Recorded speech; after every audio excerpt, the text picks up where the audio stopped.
దేవుడిని తెలియజేస్తున్నానండి. చేరు వచ్చిన పెద్ద ప్రభావాలను తెలియజేస్తున్నాను. చక్కని వర్షపై నడిపించిన ప్రవేశపడవాలని తెలియజేస్తున్నాను. దేవుడు గతించిన పూర్ణతాంత్యం నుంచి ఇప్పటి వరకు మన అందరూ కూడా సజీవుల గురించి విధానం బట్టి అందరూ కూడా స్తోత్రం తెలియజేద్దామా?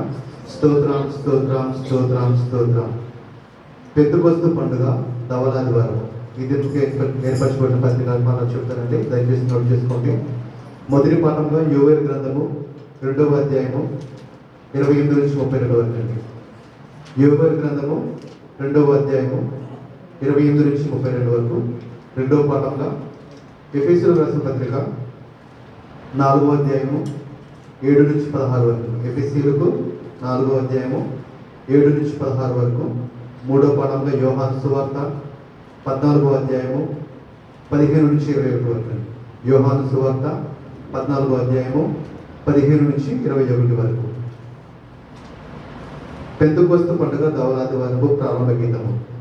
యెహోవా ఆత్మ లోకమును ఆవరించి ఉన్నది. హల్లెలూయా. నీతిమంతులు సంతోషింతురుగాక, వారు దేవుని సన్నిధిని ఉల్లాసించుదురుగాక, వారు మహానందం పొందుదురుగాక. హల్లెలూయా హల్లెలూయా. దేవుడు లేచుగాక, ఆయన శత్రువులు పారిపోవుదురుగాక, ఆయనను ద్వేషించువారు ఆయన సన్నిధి నుండి పారిపోవుదురుగాక. సంగ్రహ ప్రార్థన. ఓ దేవా, నీవు నీ పరిశుద్ధాత్మను పంపి నీ యందు విశ్వాసముంచు వారి హృదయములను వెలిగించి ఉన్నావు. మేము ఆ ఆత్మ మూలంని సర్వ విషయములను సరైన రీతిగా గ్రహించి ఆయన పరిశుద్ధమైన ఆదరణ యందు ఎల్లప్పుడూ ఆనందించినట్లు అనుగ్రహింపమని నీతోనూ పరిశుద్ధాత్మతోనూ సదా ఏకదేవుడై యుగయుగములు జీవించుచు పరిపాలించుచునుడు నీ కుమారుడును మా ప్రభువైన యేసుక్రీస్తు ద్వారా వేడుకొనిచున్నాము. ఆమేన్. ఉద్గమన గీతము. హల్లెలూయా హల్లెలూయా.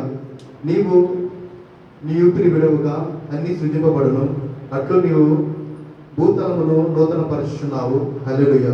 పరిశుద్ధాత్ముడైన దేవ రమ్ము, నీ విశ్వాసుల హృదయములను నింపుము, వాటి యందు నీ ప్రేమానందమును ప్రజ్వలింపచేయము. హల్లెలూయా. అపోస్తలుల విశ్వాస ప్రమాణము నేను చెప్తానండి. దయచేసి నాతో పడుతున్నా అందరూ కూడా చెప్తాం. నేను పరలోకమును భూలోకమును సృష్టించిన సర్వశక్తి గల తండ్రి అయిన దేవుని నమ్ముచున్నాను. ఆయన జనితైక కుమారుడును మన ప్రభువునైన యేసుక్రీస్తును నమ్ముచున్నాను. ఈయన పరిశుద్ధాత్మ చేత గర్భమును ధరింపబడి కన్య అయిన మరియ నుండి పుట్టి పొంతి పిలాతు క్రింద శ్రమపడి సిలువ వేయబడి చనిపోయి సమాధి చేయబడినాడనియు, పాతాళంలోనికి దిగి చనిపోయిన వాటిలో నుండి 3వ దినమందు లేచి పరలోకమునకెక్కి సర్వశక్తి గల తండ్రి అయిన దేవుని కుడి చేతి వైపు కూర్చుండి ఉన్నాడనియు, జీవించు వారికి చనిపోయిన వారికి న్యాయము తీర్చుటకు అక్కడ నుండి వచ్చిననియు నమ్ముచున్నాను. నేను పరిశుద్ధాత్మని నమ్ముచున్నాను. పరిశుద్ధ క్రైస్తవ సంఘమును, పరిశుద్ధుల ఐక్యమును, పాప పరిహారమును, శరీర పునరుత్థానమును, నిత్య జీవమును ఉన్నవని నమ్ముచున్నాను. ఆమేన్. చదవని దేవుడు దీవించుగాక. మన మధ్యలో ఫిలిప్పై గారు వాక్యాన్ని తీసుకోవాల్సిందిగా ఉన్నాను.